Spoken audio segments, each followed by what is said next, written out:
हाय anime lovers.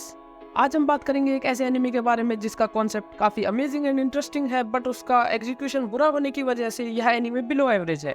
इसकी story and world building तो काफी बढ़िया है, लेकिन कुछ कलर डिसीजंस एंड पेसिंग की इनकंसिस्टेंसी होने की वजह से इसको देखने का आपका एक्सपीरियंस खराब हो जाता है। और अगर बात की जाए प्लॉट होल्स की, तो यहाँ इतने बड़े प्लॉट होल्स है कि उससे छोटे तो बिहार की सड़कों पर गड्ढे हैं।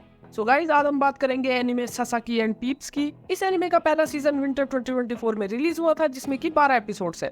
यह एनिमे बेस्ड है इसी नाम की लाइट नॉवल सीरीज पर, जिसे एनिमेट किया है स्टूडियो सिल्वर लिंक ने। अगर बात करें इसके प्लॉट की, तो सासाकी जो कि एक जापानीज मैन है, वह कॉर्पोरेट लाइफ जी रहा है, ज्यादा पैसे नहीं है, अकेला ही रहता है एंड जॉब में भी कुछ कर नहीं पा रहा है। उसे पेट्स काफी पसंद होते हैं, लेकिन कॉस्टली होने की वजह से वह उन्हें ले नहीं पाता एंड इसी वजह से वह खरीदता है एक बर्ड को, जो कि उसे काफी चीपली मिल जाती है।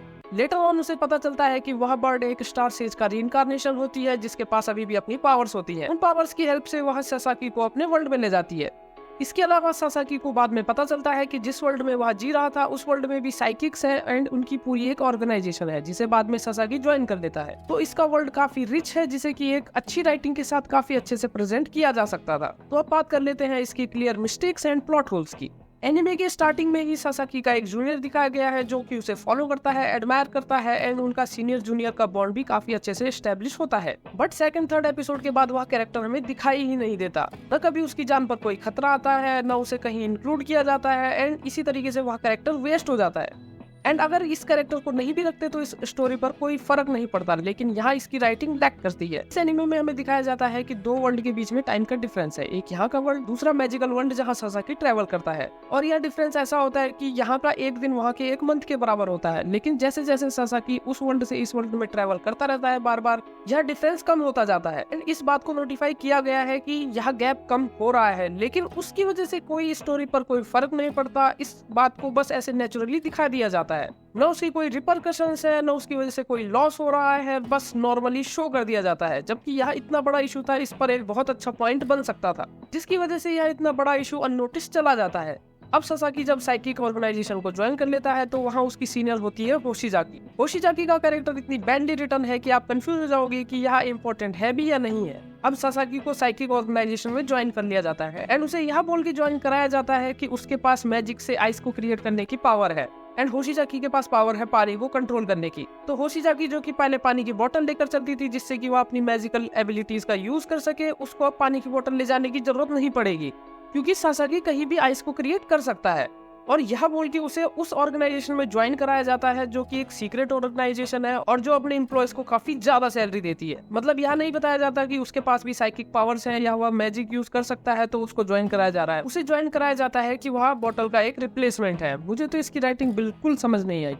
होशिजाकी के कैरेक्टर का बहुत ही अच्छा बॉन्ड दिखाते हैं विद सासाकी, लेकिन बाद में उसे भी साइड कैरेक्टर बना दिया जाता है। ऊपर से एक भी अपोनेंट नहीं दिखाया जिसे होशिजाकी ने कभी भी हराया हो, लेकिन उसे ऑर्गेनाइजेशन में काफी अच्छी पोजीशन पे रखा जाता है। मुझे तो यार समझ नहीं आया क्यों।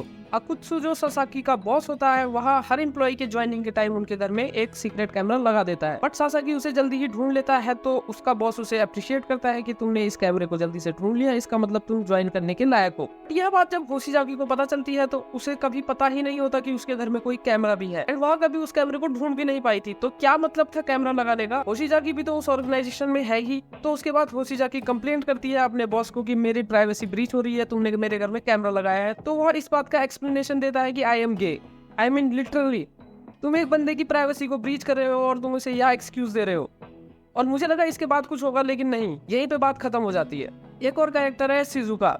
ये नहीं, ये वाली शिजुका एक इविल ऑर्गेनाइजेशन की मेंबर होती है, लेकिन बाद में वह सासाकी से इंप्रेस होकर साइकिक ऑर्गेनाइजेशन को ज्वाइन कर लेती है। तो अकुत्सु शिजुका के प्रीवियस बॉस के साथ मिलकर उसको मारने का एक प्लान बनाता है, बट सासाकी उसे बचा लेता है और उसे पता भी चल जाता है कि अकुत्सु इस मर्डर अटेम्प्ट में मिला हुआ है। बट वह उससे एक क्वेश्चन भी नहीं पूछता, या नहीं पूछता कि यह मर्डर अटेम्प्ट क्यों हुआ था एंड आगे यह होगा या नहीं होगा। आई मीन लिटरली आप मर्डर अटेम्प्ट करवा रहे हो और उसके बाद एक क्वेश्चन भी नहीं।